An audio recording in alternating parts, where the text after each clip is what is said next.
Hello दोस्तों, मेरे YouTube channel पर आपका स्वागत है। तो चलिए कहानी शुरू करते हैं। और कहानी अच्छी लगे तो प्लीज़ चैनल को लाइक, सब्सक्राइब एंड शेयर जरूर कीजिए। कशिश अजीब नज़रों से मीरा को देखते हुए बोला, मुझे काम करना है। मीरा अपने दांत पीस कर बोली, तो जाकर स्टडी रूम में कीजिए, यहाँ पर नहीं। मुझे सोना है, सुकून की नींद सोना है।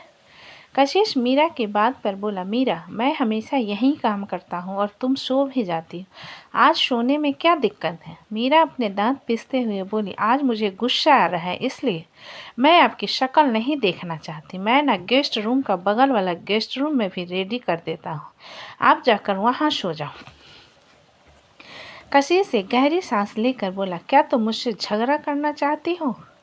मैं आपसे झगड़ा नहीं करना चाहती, आप झगड़ा खुद घर लेकर आए हो। कौन है वो लड़की? कभी तो ऐसे आप अपने किसी भी क्लाइंट को लेकर नहीं आते, आज क्यों लेकर आए हो? मीरा ने अपने दांतों को लगभग किटकिटाते हुए कहा। कशिश जो मीरा के गुस्से को देखकर थोड़ा पीछे हो गया था, उसकी तरफ देखते हुए बोला, मैंने कहा ना, उसकी फ्लाइट रद्द हो गई थी और रात काफ़ी हो गई थी, इसलिए मैं उसे। मीरा अपनी आंखें छोटी करके कशिश की बात को बीच में काट कर बोली, मुंबई के सारे होटल में आग लग गई या फिर भूकंप के कारण सारे होटल जमीन पर घुस गए, जो आप उसे हमारे घर लेकर आए हो, और मैं यहाँ बेवकूफ़ों की तरह आपके आने का वेट कर रही हूँ। कशिश कंफ्यूज होकर बोला, एक मिनट, तुमसे किसी ने कहा था मेरा वेट करने के लिए? कशिश के चंद लफ्ज मीरा को चुप करवा देते हैं और मीरा कशिश से नज़रों फेर कर कहती है, सॉरी, गलती हो गई, जो मैं आपका वेट कर रही थी, और चिल्लाए उसके लिए भी सॉरी। इतना कहकर मीरा ब्लैंकेट पूरे सिर तक कवर करके लेट जाती है। कशिश मीरा की तरफ देखते हुए गहरी सांस लेता है और फिर से अपने लैपटॉप में लग जाता है। कशिश के फ़ोन का नोटिफिकेशन टोन बार बार बज रही थी, जिस कारण मीरा बिस्तर से उतरकर कमरे से बाहर जाने लगती है, जिस पर कशिश कहता है, क्या हो गया मीरा? मीरा रुक कर कशिश की तरफ देखते हुए बोली, मैं दूसरे कमरे में जा रहा हूँ और आज के बाद आपको न कभी परेशान नहीं करूँगी मैं। कशिश अपना लैपटॉप बंद कर फ़ोन को स्विच ऑफ करते हुए बोला, ओके, मैं अपना फ़ोन और लैपटॉप दोनों बंद कर चुका हूँ, आकर सो जाओ। मीरा गुस्से से कशिश को घूरते हुए बोली, मुझे नहीं बात करनी आपसे। कशिश बिस्तर से उतरकर मीरा के पास आकर बोला, क्या हो गया है? मीरा की आंखों से बड़ी बड़ी आंसू की बूंदें गिरने लगती हैं, जिसे देखकर कशिश थोड़ा हड़बड़ा जाता है और उसके आंसुओं को साफ करते हुए कहता है, क्या हुआ? तुम रो क्यों रही हो यार? मैंने तुम्हें डांटा कहाँ है? मीरा रोते हुए बोली, मुझे भूख लगी है। मीरा के इतना कहते ही पेट से गर्र की आवाज़ आती है। कशिश मीरा को अजीब नज़रों से देखते हुए बोला, तुमने डिनर क्यों नहीं किया है? मैं आपका वेट कर रही थी, मीरा रोते हुए कहा, जिस पर कशिश एक गहरी सांस लिए अपना फ़ोन लाते हुए बोला, अच्छा बताओ, तुम क्या खाना चाहती हो? मैं अभी ऑर्डर करता हूँ। कशिश की बात पर मीरा उसके फ़ोन को देखते हुए बोली, कुछ भी ऑर्डर कर दो, मुझे बहुत भूख लगी है, बहुत ज़्यादा भूख लगी है। मैंने सारे खाने गायों को दे दिए। कशिश अपना सिर हिलाता है और अपने पसंद से कुछ खाना मीरा के लिए ऑर्डर कर देता है। मीरा वहीं पर सिसकते हुए बैठ जाती है, जिस पर कशिश कहता है, क्या हो गया है तुम्हें? तुम इतना रो क्यों रही हो? मीरा गुस्से भरी नज़र से कशिश को घूर कर बोली, सब आपके कारण हो रहा है। कशिश अपना सिर हिलाते हुए बोला, हो, मेरे कारण नहीं हो रहा है, खुश। मीरा कशिश को बुरी तरीके से घूरने लगती है। कशिश नीचे चला जाता है और कुछ देर बाद अपने हाथों में खाने का पैकेट लिए अपने दूसरे हाथ में प्लेट और कटोरी लेकर अंदर आता है। मीरा सोफे पर बैठ जाती है। कशिश कॉफ़ी टेबल पर प्लेट और कटोरी रखकर मीरा के लिए खाना निकालता है, जिसमें रोटी और सब्जी ही थी। मीरा खाने की तरफ देखने लगती है। कशिश खाने लगाने के बाद मीरा से बोला, चलो खा लो जल्दी से। मीरा कशिश की तरफ देखते हुए बोली, मैंने वैसलीन लगाया था। कशिश गहरी सांस लेकर मीरा को अपने हाथों से खिलाने लगता है। मीरा हल्की मुस्कान के साथ खाने लगती है और खाते हुए कहती है, आप एक बात बताओ, आप मेरे हॉबी हो ना?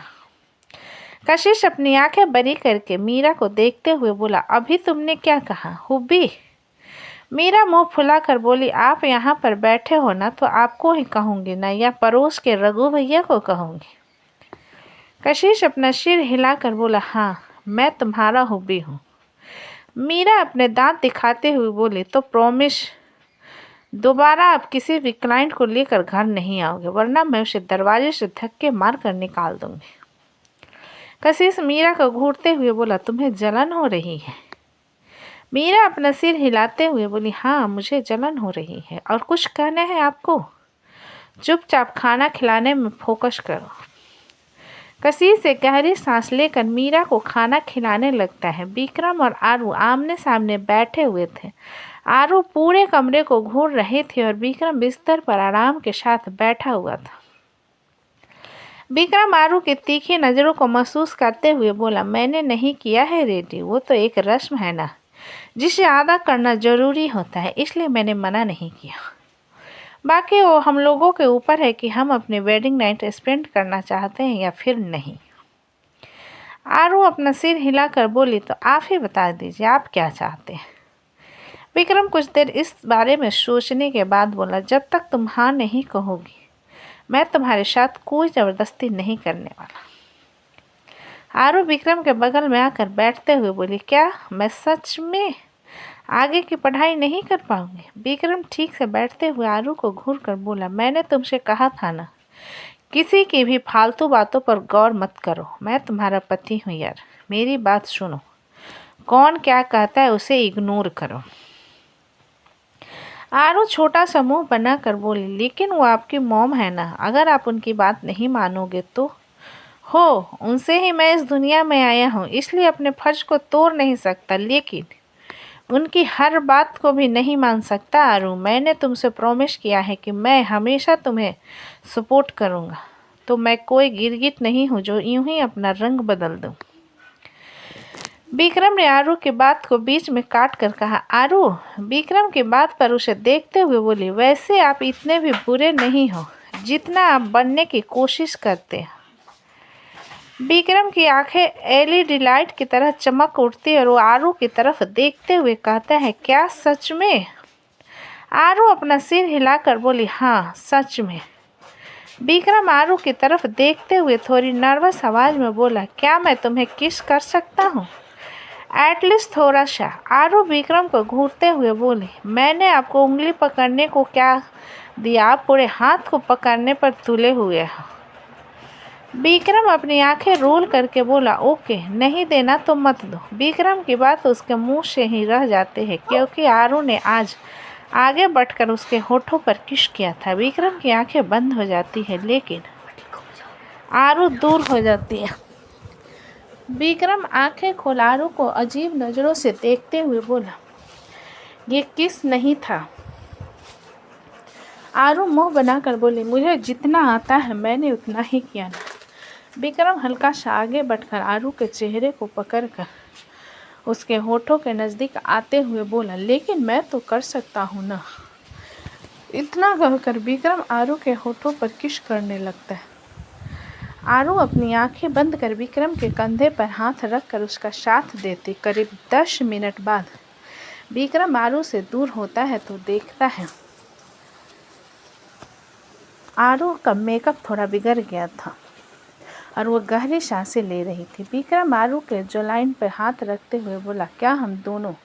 आरू मुट्ठी कसकर बंद कर धीरे से अपना सिर हिला देती और आरू की परमिशन मानकर विक्रम की आंखें चमक उठती और वो जल्दी से बिस्तर के बगल में रखा केसर वाला दूध पी लेता है और आरू को कसकर गले लगा बिस्तर पर धकेल देता है और खुद भी उसके ऊपर ही गिर जाता है। आरू शर्माई हुई नज़रों से विक्रम की तरफ देखने लगती है, तब विक्रम अपने शर्ट के बटन धीरे धीरे उतारते हुए आरू के होठों पर फिर से किस करने लगता है।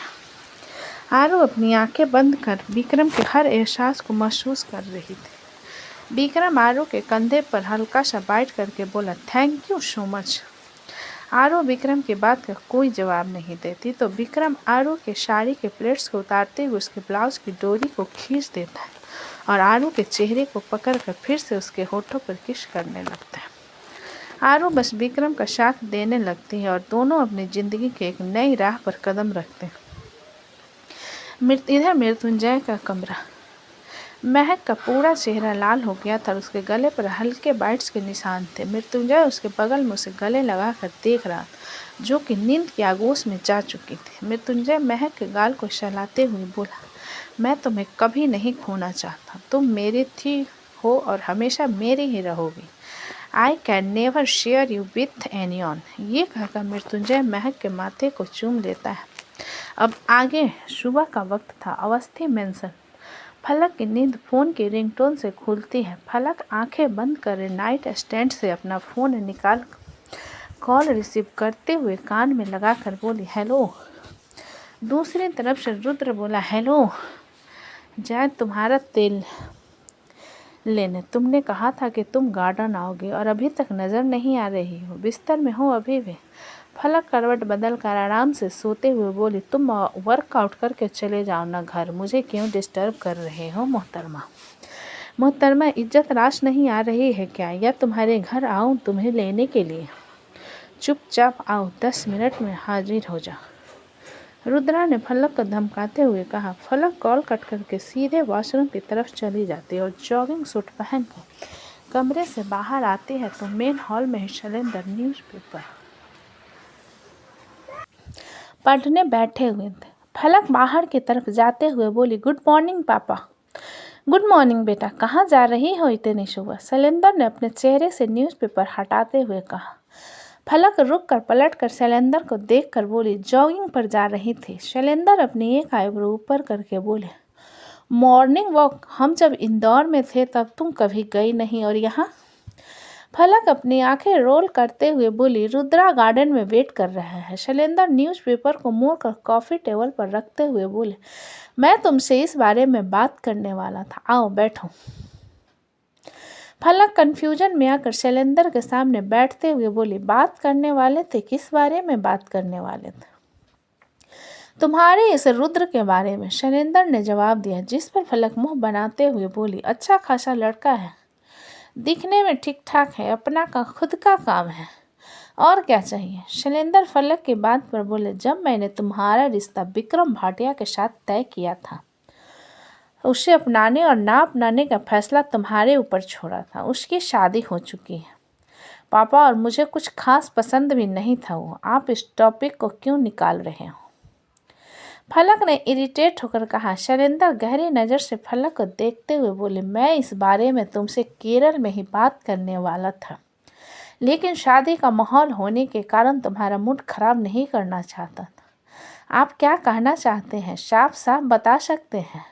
मुझे ये गोल गोल बातें अच्छी नहीं लगती, फलक ने फ्रस्ट्रेशन में कहा, जिस पर शैलेंद्र कुछ फोटोग्राफ्स निकालकर फलक के सामने रखते हुए बोले, वो लड़का गुंडा है। फलक शैलेंद्र की बात पर फोटोग्राफ्स की तरफ देखता है, जिसमें रुद्र गन ताने खड़ा हुआ था और कुछ लोगों को पीट भी रहा था।